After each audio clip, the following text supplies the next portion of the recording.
Disebabkan yang pertama adalah dia tidak kuat dengan kondisi yang dingin. Jadi ketika air dingin digunakan untuk bertayamum karena musim hujan atau musim dingin, maka air yang dingin itu sangat menyakitkan di badan.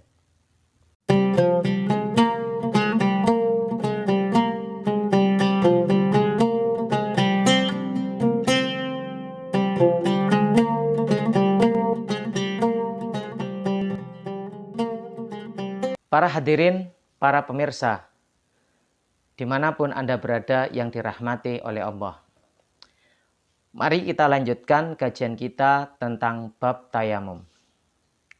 Setelah kita mengetahui niat dari tayamum, dan setelah kita bersama-sama menyaksikan praktek secara langsung bagaimana cara bertayamum, maka untuk selanjutnya kita lihat kajian berikut. Ada soal, mata iku kapan yajibu wajib opo at-tayamumu tayamum. Jadi kapan wajib tayamum itu dilakukan? Ini adalah penyebab, alasan dari tayamum itu dilakukan. Dan ini merupakan sebuah hikmah begitu tinggi nilai rukhsah atau dispensasi dari agama Islam di dalam pelaksanaan syariatnya. Sehingga apa?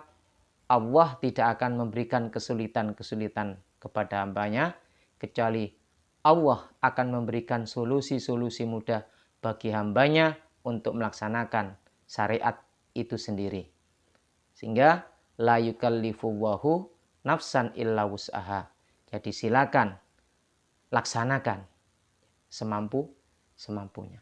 Dan di situ nanti Allah akan memberikan kemudahan-kemudahan ketika manusia udzur untuk melaksanakannya. Apa saja yang menyebabkan seseorang harus bertayamum? Kita lihat jawabannya. Jawab yang pertama, al-awalu iku inda faktil ma'i ing dalem nalikane sepine banyu.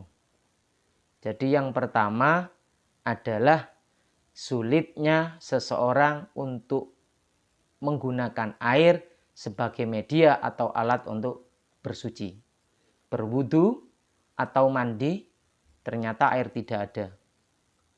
Ini biasanya terjadi pada kondisi ketika kemarau. Atau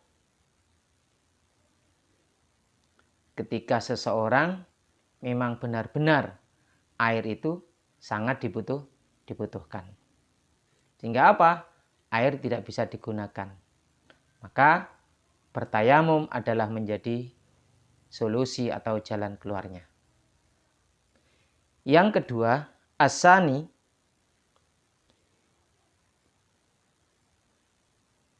inda khaufi isti'malil ma'i ing dalem nalikane wedi nganggo banyu. Li barodin sebab adem, au marodin utawa lara.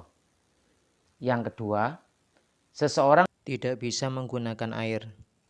Disebabkan yang pertama adalah dia tidak kuat dengan kondisi yang dingin. Jadi ketika air dingin digunakan untuk bertayamum karena musim hujan atau musim dingin, maka air yang dingin itu sangat menyakitkan di badan. Nah, di situ seseorang bisa bertayamum. Atau yang kedua, seseorang tidak bisa bertayamum karena dirinya sakit. Nah, sakit ini menyebabkan kondisi badan yang tidak enak atau tidak nyaman ketika terkena air. Biasanya apa? Rasanya tidak enak dan gemetar. Kenapa? Karena seseorang dalam keadaan sakit. Baik sakit badan ataupun ada anggota-anggota badan yang memang tidak boleh terkena air. Terutama anggota-anggota berwudu. Maka seseorang bisa melakukan tayamum. Tayamum ini bisa digunakan untuk pengganti wudu dan pengganti mandi besar. Yang ketiga, as-salisu iku indal ihtiyaji ing dalem nalikane butuhno ilal ma'i maring banyu li atosin hayawanin krono kehausane hewan muhtaromin kang dimuliakan. Jadi air ini ternyata dibutuhkan untuk hewan ternak ataupun manusia itu sendiri. Sehingga apa? Jika air itu dikonsumsi, jika air itu dipakai untuk berwudu atau mandi, maka akan kesulitan untuk minum. Maka seseorang bisa melakukan tayamum karena airnya sangat penting digunakan. Nah, ini adalah alasan ketiga tayamum itu dilakukan. 3 hal ini yang harus kita ketahui di dalam pelaksanaan tayamum. Jika 3 hal ini tidak ada, maka kita tidak perlu untuk bertayamum. Terutama biasanya orang sakit. Maka ketika seseorang sakit, maka dia bisa bertayamum.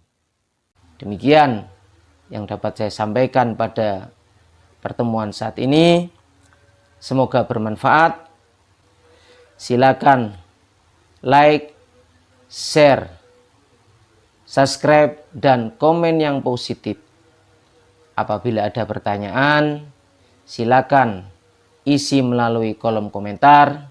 Dan apabila saya bisa menjawab, insya Allah saya akan menjawabnya. Terima kasih. Wassalamualaikum warahmatullahi wabarakatuh.